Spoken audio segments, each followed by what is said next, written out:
Malungkot na balita para sa TNT Toropanggiga, si Jason Castro ay ni-rule out hindi lamang sa playoffs ng PBA Commissioner's Cup pati na rin sa buong Season 49 dahil na rin sa natamong ni injury noong Game 2 ng kanilang semifinal series against the Rain or Shine Elasto Painters.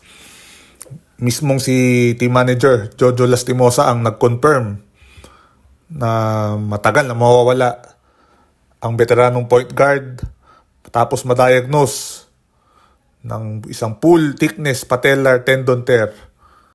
Si Castro ay na-injured with 3 minutes left sa Game 2 saan nanalo ang TNT 93-91 para kunin ang 2-0 lead sa Best of 7 series.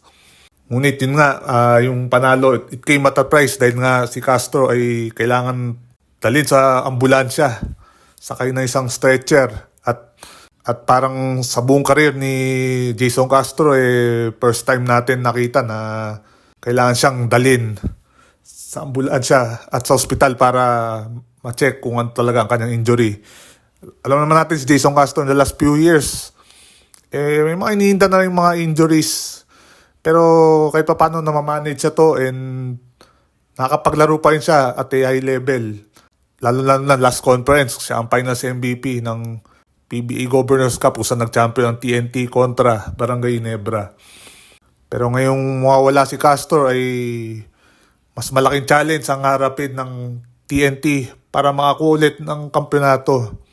Magiging susi dito yung mga magpipil dun sa naiwang spot ni Castro at point guard.